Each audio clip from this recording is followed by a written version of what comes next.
Kenapa kita berani gambling kepada makhluk yang bahkan tidak ada niat baik untuk menolong kita? Tetapi kita tidak berani gambling kepada Allah yang bahkan berjanji pasti akan menolong kita selama kita di jalannya.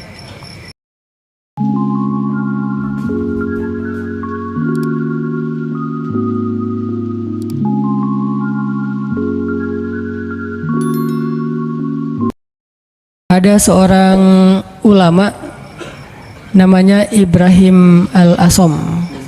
Kalau pernah dengar, beliau disebut Al-Asom itu karena emang beliau orang yang sangat terjaga. Ibrahim Al-Asom ini ulama miskin, pengen haji. Setiap ada orang yang berangkat haji, beliau kayak ngucapin selamat gitu, terus melepaskan. Pas pelepasan jamaah haji, beliau selalu baper, nangis sendiri di pojok rumah. Dilihat sama putrinya, duh, kayaknya ayah pengen banget haji nih, tapi nggak cukup nafkah. Anaknya yang putri yang paling sulung nanya, "Pah, kenapa sih papa nggak haji aja?" Kata Ibrahim Al-Asom, "Nak, kalau ayah haji, terus yang nafkahin kalian siapa? Biaya haji mungkin murah, tapi nafkahnya siapa? Sementara istrinya, keluarganya nggak ada yang nafkahin selain suaminya ini, orang tua." Akhirnya anaknya bilang, "Allah yang menafkahi kami. Berangkatlah wahai ayah, serahkan kami kepada yang lebih baik daripada ayah, yaitu Allah." Terus anaknya nanya, ayah itu pemberi rezeki atau pemakan rezeki?" Ini anak luar biasa nih. Ayah itu pemberi rezeki atau pemakan rezeki? Ayahnya bilang, pemakan rezeki sama seperti kamu dan yang lain. Ya kalau gitu serahkan kami kepada pemberi rezeki. Berangkat wahai ayah. Beneran. Ibu gimana? Udah ibu biar aku aja yang ngobrol sama ibu mah. Biarin ayah berangkat haji, nanti biar Allah yang jaga kita. Setelah dibujuk akhirnya setuju. Berangkat nih Ibrahim Al-Asom. Berangkat. Di tengah jalan berdoa, "Ya Allah, saya titipkan keluarga saya kepada Engkau. Engkau sebaik-baik yang menjaga, yang memelihara. Saya aja Engkau pelihara, apalagi keluarga saya." Akhirnya berangkat. Hari pertama nafkah yang disiapin sama ayah mereka masih cukup. Hari kedua, hari ketiga, hari keempat mulai kurang nih. Udah nggak cukup makanannya. Rotinya habis. Cuma ada air putih doang. Korma udah habis. Mulailah ibunya mengeluh kepada anak yang perempuan, "Nih gara-gara kamu nih, gara-gara kamu akhirnya ayah berangkat, terus kita gimana, nasib kita gimana," dan seterusnya ngeluh. Anaknya nanya lagi kepada ibunya, "Mah, ayah kita itu pemakan rezeki atau pemberi rezeki?" Kata mahnya, "Ya pemakan rezeki sama dengan kita, tapi kan tetap harus ikhtiar." Ya udah kalau gitu, pemakan rezeki telah pergi, sedangkan pemberi rezeki terus menjaga kita. Allah kan nggak pergi, yang pergi itu yang makan rezeki. Allah nggak pergi, jadi tenang aja mah, sabar sedikit. Karena kalau Allah mau ngasih kejutan, Allah biasanya suka ngasih ujian dulu. Kenapa dikasih ujian? Supaya Allah ngelihat kita tuh pantas nggak sih dapat kejutan dari Allah. Ini penting nih ya.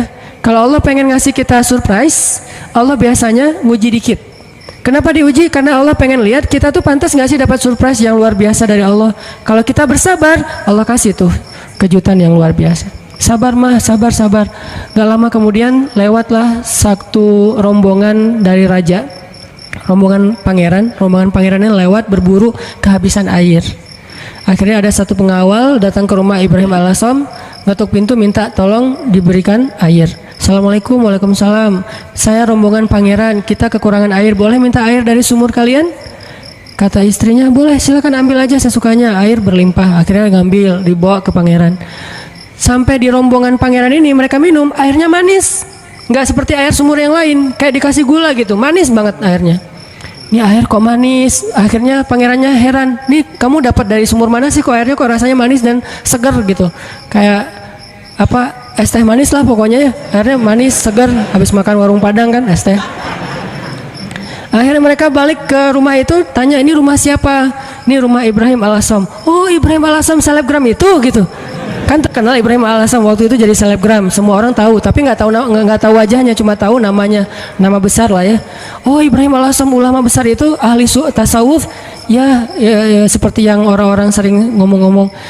"Oh, kalau gitu kami merasa terhormat bisa minum air yang berkah dari rumahnya Ibrahim Al-Asom." "Wah, ibu kemana?" "Ibrahim Al-Asom lagi berangkat haji."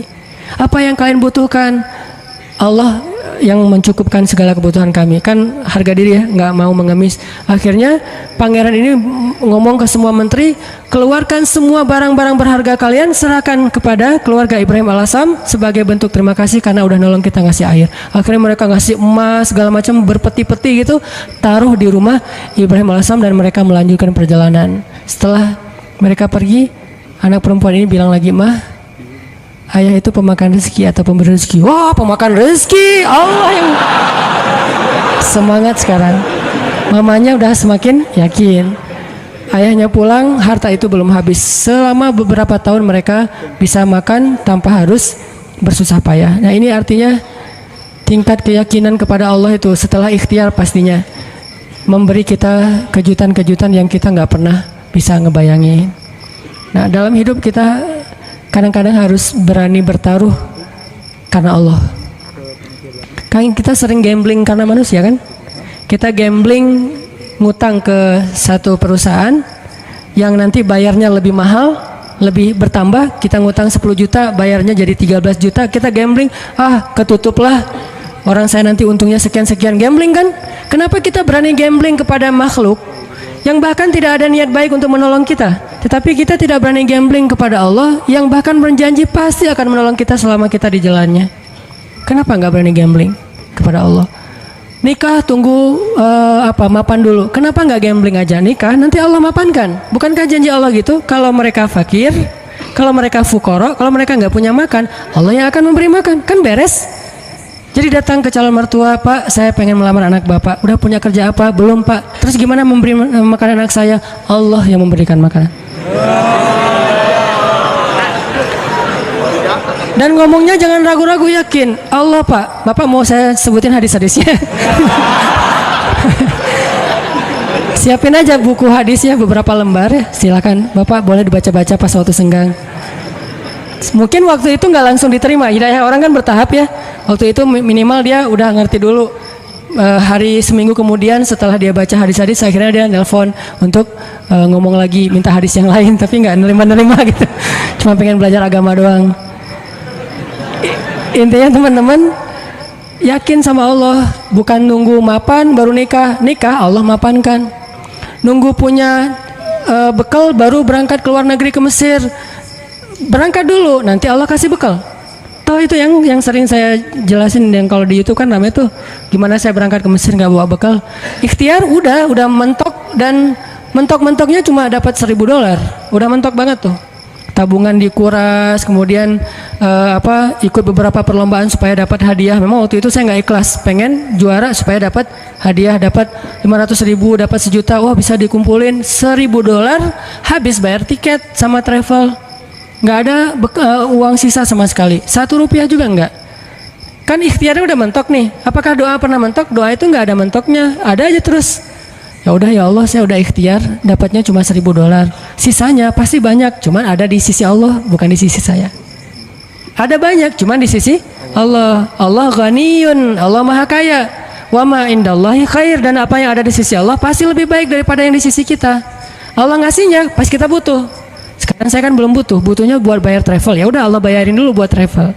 Kalau buat makan nanti ngasihnya pas mau makan, jangan sekarang. Kita kan sering yakinnya kalau udah ada di tangan kita, bukan di tangan Allah, dan itulah derajat keyakinan kita. Makanya yang terjadi keajaiban dalam hidup kita itu ya gitu-gitu aja. Kita yakin apa yang ada di tangan kita, bukan yakin apa yang ada di tangan Allah. Terus jangan di tangan Allah, saya gimana nanti? Ya pas kita butuh Allah kasih. Jadi ibaratnya kita kayak nitipin duit ke orang yang sangat terpercaya, orang tua kita gitu, atau ke istri. "Mah, mama pegang ya, kita lagi kayak traveling berdua nih sama pasangan. Yang kamu yang pegang duitnya, kasih berapa? 10 juta, jalan ke Bali gitu." Kita khawatir nggak jalannya?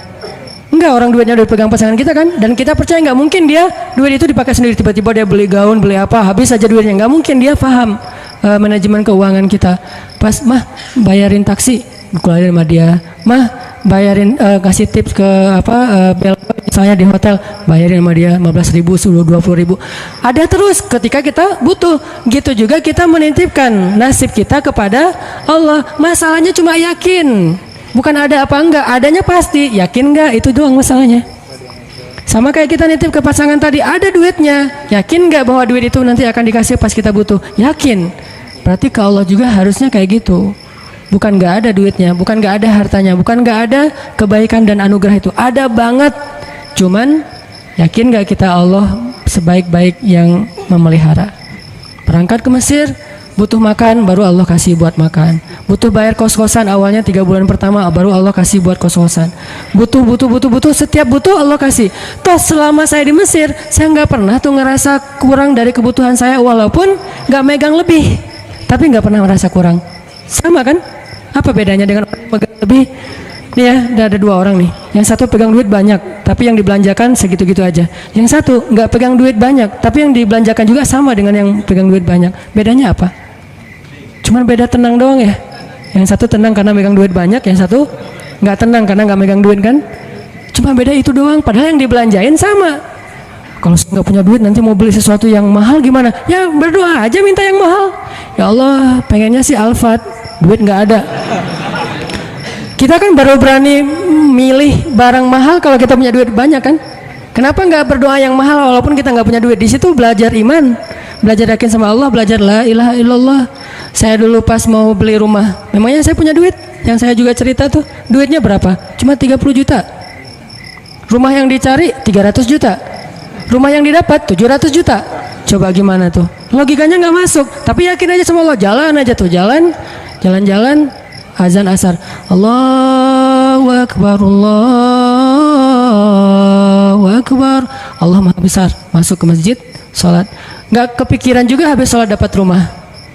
Kalau kepikiran mungkin nggak dapat kan?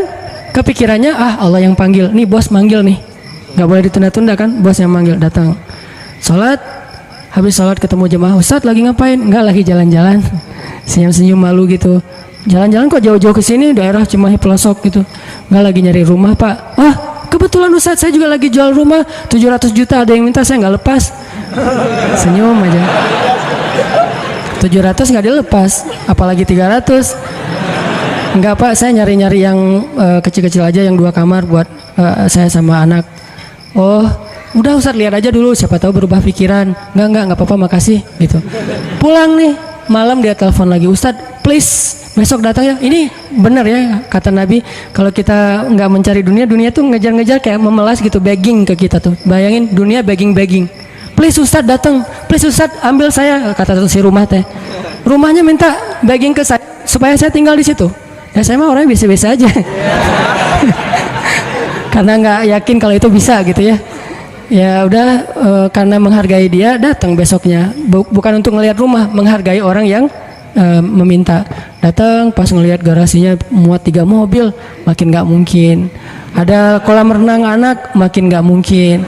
Kamarnya 10, wah nggak mungkin. Gimana Ustadz, kata dia, rumahnya besar ya pak. Gitu doang basa-basi. Gimana Ustadz, tertarik? Ya siapa nggak tertarik rumah kayak gini, tapi saya nggak nyari yang kayak gini-gini pak, males ngerawatnya, nyapunya susah gitu. Alasan gitu. Udah Ustadz, sanggupnya berapa? Saya nyarinya yang 300 juta sih pak. Udah ambil aja Ustadz. 300 juta langsung ambil. Saya baru bilang cuman duitnya 30 juta.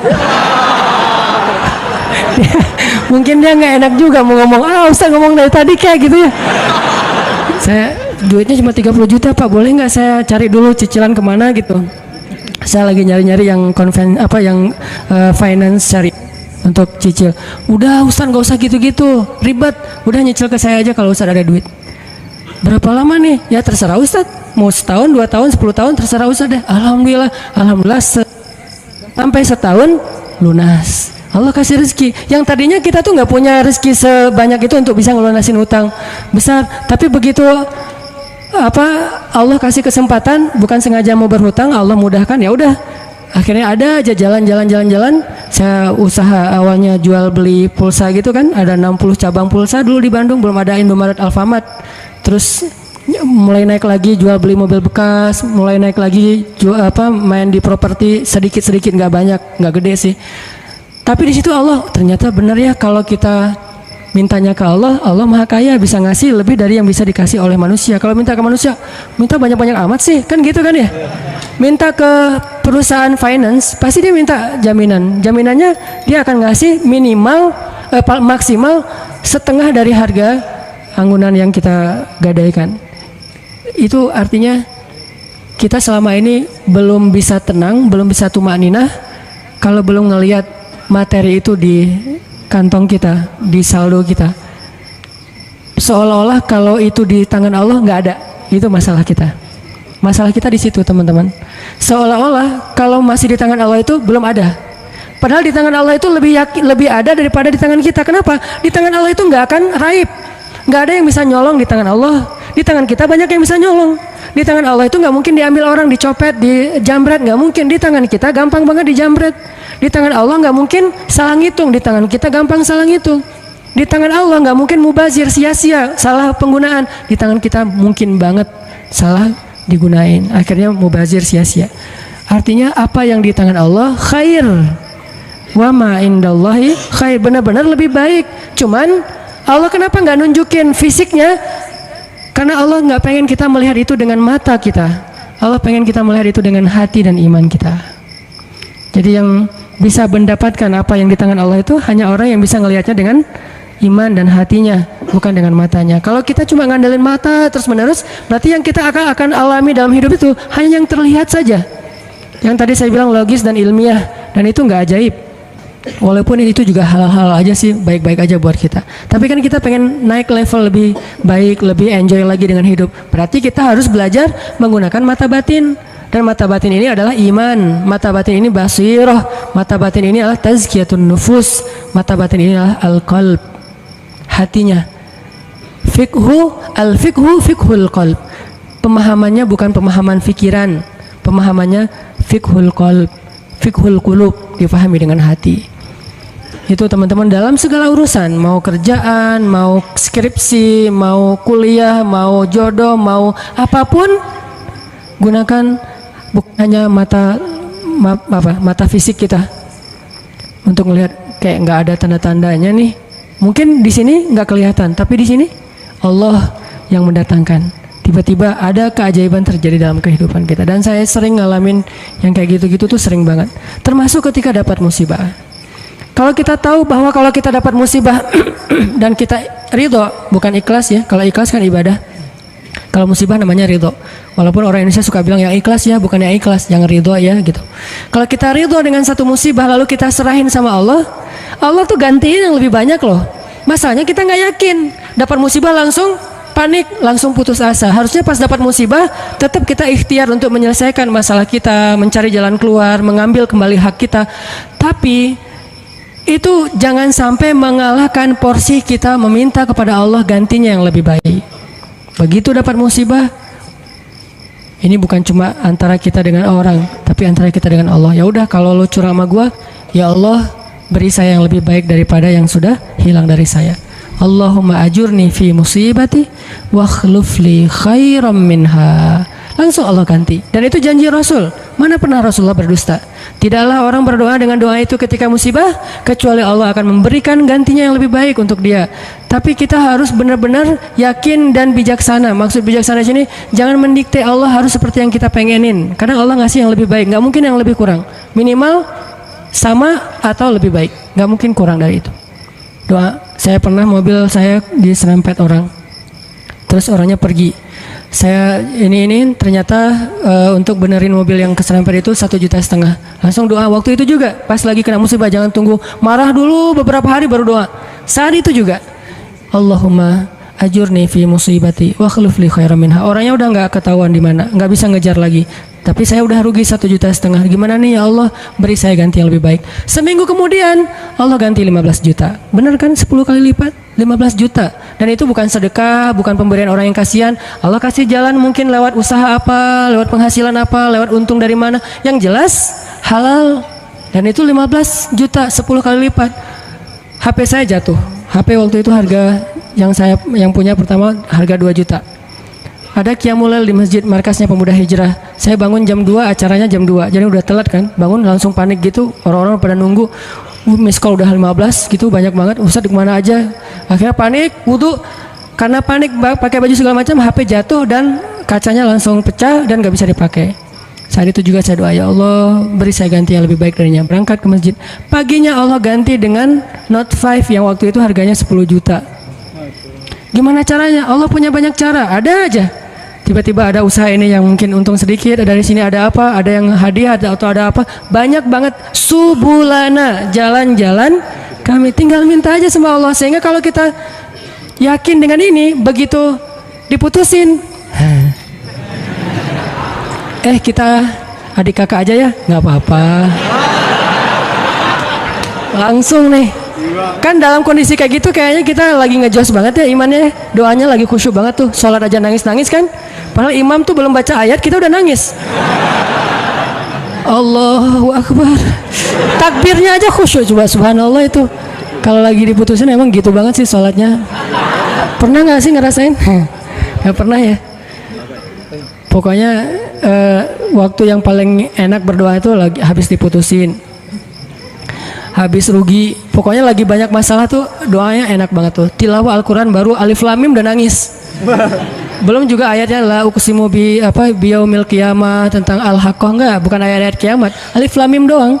Atau nun nangis, nun doang nangis. Satu huruf gitu ya. Jadi dalam kondisi yang lagi sangat lemah, itu kondisi sebetulnya spiritual kita lagi sangat kuat. Jadi secara fisik atau secara emosi kita lagi lemah-lemahnya, di saat yang sama berarti spiritual kita lagi kuat-kuatnya. Gunakan kesempatan itu. Biasanya kalau emosinya lagi stabil, lagi nyaman, spiritualnya lemah. Seringnya tuh kayak gitu kan. Lagi nggak ada masalah, lagi nyaman nih, semuanya kayaknya asik-asik aja. Kita doa juga, Rabbana atina fid dunya hasanah. Ada yang lebih parah, ya Allah samain aja deh dengan yang sebelah gitu kan. Saking malesnya berdoa, doa sholat juga bacanya yang standar-standar aja, Al-Ikhlas. Karena cuma itu yang ikhlas, yang lain nggak ikhlas. Tapi begitu emosional kita lemah, di waktu yang sama spiritual kita langsung kuat. Entah kayak gimana, itu mungkin fitrah manusia ya. Asal emosionalnya lemah langsung kuat. Dan itu spontan kadang-kadang teman-teman. Saya dulu pernah tinggal di rumah kontrakan di sebelah,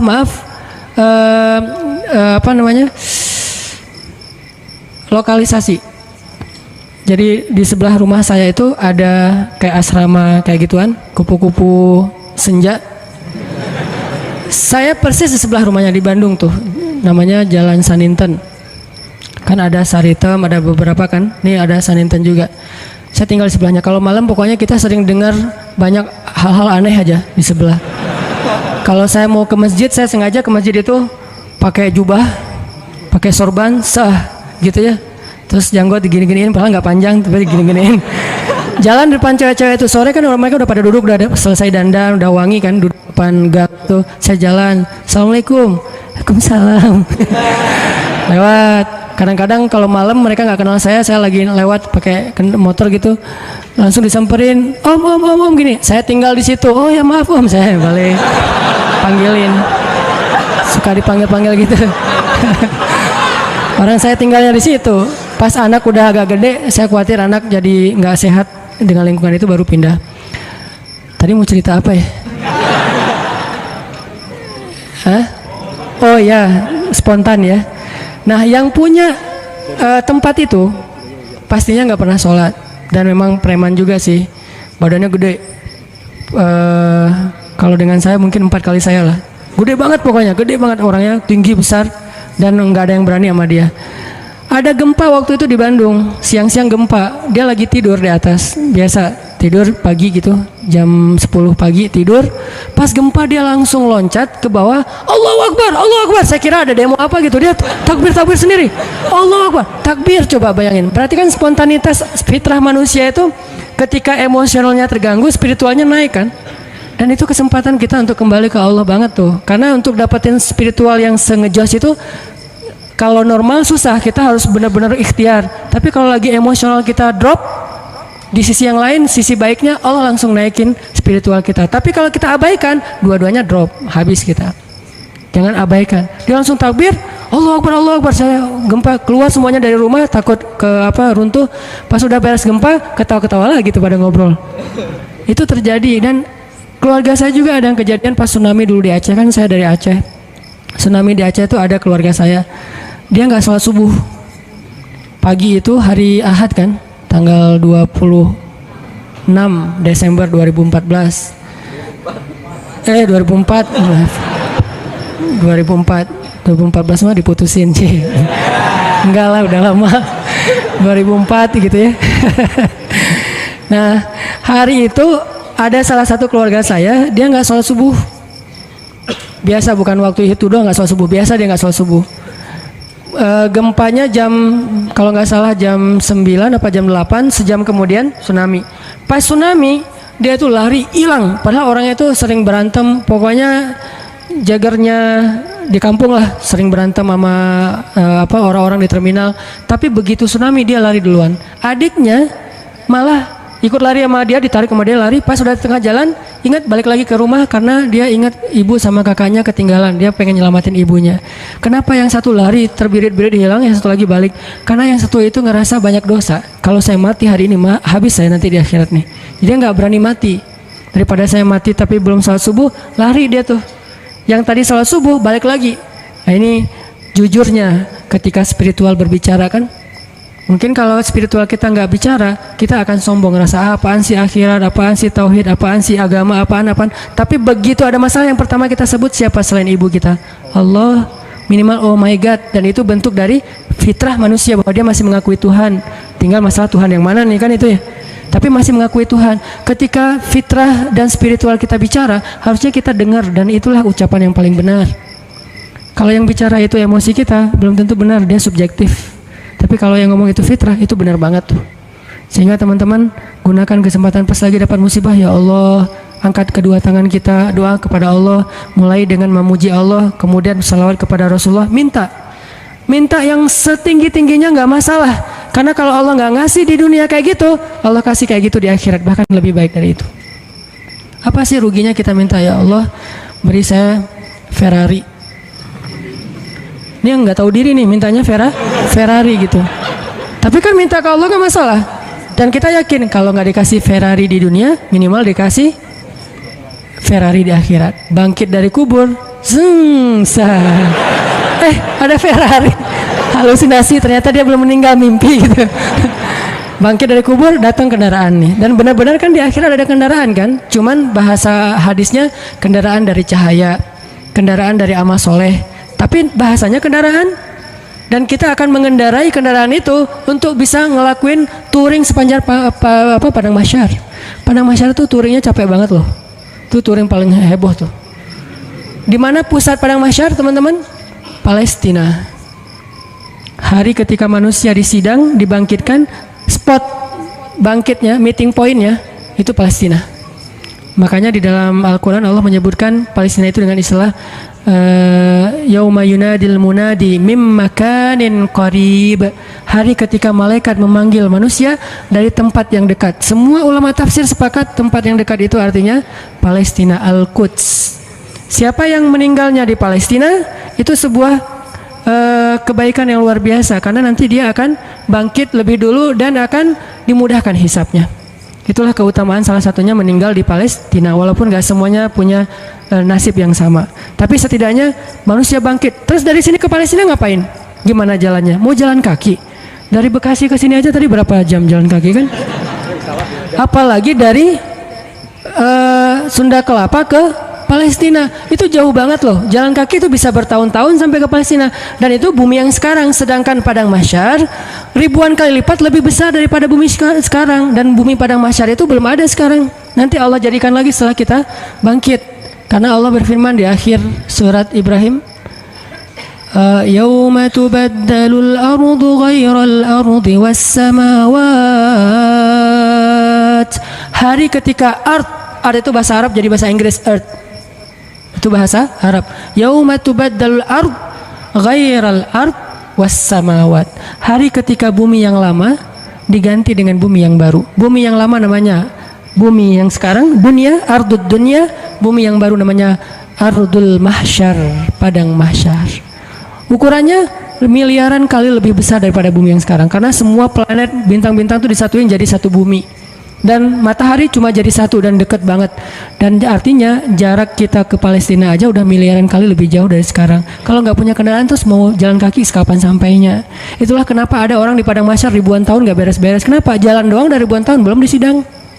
Harus ke Palestina. Sampai di sana sidangnya juga lama. Belum lagi ngelewatin Sirat. Sirat itu panjangnya dari bumi ke langit. Dan langit terjauh yang pernah ditemukan oleh sains berapa miliaran tahun perjalanan cahaya kan, bukan jalan kaki. Kalau nggak punya kendaraan gimana sampainya ke surga? Jadi untuk bisa sampai ke surga aja teman-teman, nggak ada kendaraan, itu mungkin menghabiskan usia kita miliaran tahun loh, belum sampai ke surga. Terus gimana dong Ustadz? Kita harus punya banyak kendaraan dan kebaikan. Karena cuma itu yang bisa memudahkan perjalanan kita. Itu touring panjang banget. Jadi minta, ya Allah yang kecepatannya berapa ribu kekuatan kuda misalnya, Ferrari. Gimana cara dapetin Ferrari itu? Doa terus menerus. Kalau nggak dikasih di dunia, yakin dikasih di akhirat. Kalau saya mah mending milihnya di dunia mah yang biasa-biasa aja, di akhirat yang luar biasa. Kenapa?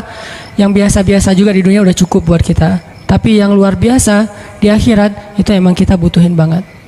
Ya Allah, matanya besar, hidungnya mancung, alisnya bertaut. Jadi alisnya tuh nggak ada pemisah, nyatu gitu. Alisnya bertaut. Kalau perlu ditato gitu ya alisnya biar lurus. Alisnya bertaut ya Allah, atau kayak pedang gitu. Pedang Ali bercabang. Tingginya sekian ya Allah, kulitnya putih Korea lah. Minta yang sebaik mungkin. Nanti kalau nggak dikasih jodoh kita kayak gitu di dunia, maka jodoh kita yang di dunia itu nanti akan Allah perindah di akhirat. Dan saya sering cerita di surga itu nggak ada jomblo, jadi nggak usah khawatir. Tetap ada wedding lah di surga. Dan WO-nya itu para malaikat banget. Malaikat yang nyiapin segala macam. Kita dirias sama malaikat. Nang sini nang, dirias sama malaikat. Malaikatnya tuh yang bagian rias yang keren-keren gitu, dirias udah secantik-cantiknya. Rambutnya nggak kusut lagi selama-lamanya, nggak ada cerita aduh keringetan ya, aduh AC-nya mati ya, ternyata ini apa segala macam, nggak ada tuh di surga. Selalu bahagia. Baitun, rumah yang tidak ada teriakan dan tidak ada keluhan, itu cuma ada di surga. Di rumah tangga di dunia tetap ada. Gimana pun soleh keluarga Nabi, Aisyah kadang-kadang mengeluh, manusiawi. Tapi di surga nggak ada. Nikah di surga. Siapa yang jadi walinya? Allah Subhanahu wa Ta'ala. Saya nikahkan kamu dengan perempuan yang soleha ini, perempuan dunia yang udah jadi bidadari, dengan mahar surga satu seluas langit dan bumi. Saya terima nikahnya. Nggak ada cerita di surga itu ngucapin akad nikah salah, tuh nggak ada. Sah kata saksi, sah nggak ya, sah nggak ya, nggak deh. Ternyata saksinya mantan belum bisa move on gitu. Hati-hati cari saksi ya, jangan mantan. Pasti nggak sah melulu itu mah, 10 kali juga nggak sah. Intinya teman-teman, surga itu didapetin kalau kita benar-benar di dunia ini menggunakan semua kesempatan di sisi Allah SWT. Ada masalah minta ke Allah, ya Allah, ya Allah, doa aja yang sebaik mungkin, nggak ada sia-sianya. Itu beberapa kisah yang mudah-mudahan bisa booster semangat kita beramal soleh dan selalu hadir dalam majelis para ulama. Dengerin taklim itu bukan berdebat ya, bukan untuk kita menganggap diri kita paling benar, yang lain salah, kita masuk surga, yang lain neraka, kita petunjuk, yang lain sesat, bukan. Dengerin taklim tuh untuk apa? Ngecas iman kita masing-masing. Jadi kalau dengerin materi, oh ini teman gua banget nih, ini dia banget nih, ini istri banget nih, ini suami banget, enggak, ini saya banget. Saya sering banget tuh dengerin taklim yang kayaknya khotib itu kayak ngomongin saya tuh.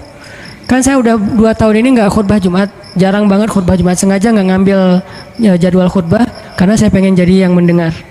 Kalau dulu setiap Jumat khutbah, kalau sekarang setiap Jumat pengen dengerin ceramah. Sering banget tuh pas dengar ceramah si khotib itu kayak kenal saya, padahal kita nggak kenal. Yang diomongin saya aja tuh. Ada orang begini-begini lah, saya tuh. Kalau kayak gini dia begini, dia ngomong dan segala macam, dia kadang-kadang membicarakan sesuatu yang dia tidak amalkan. Dah gua banget nih. Terus aja kayak diceramahin seolah-olah satu masjid itu isinya cuma saya sendiri, nggak ada yang lain. Kan kita sering kan kayak gitu ya. Kenapa? Allah yang menggerakkan lisan seorang ustadz, ulama untuk menasehati kita. Sehingga nggak perlu kita, wah ini mirip teman saya nih, harusnya dia dengar ya, harusnya saya rekam ya, ini harusnya istri saya dengar nih, harusnya suami saya dengar. Jangan mencari nasihat untuk orang lain, carilah nasihat untuk diri kita sendiri.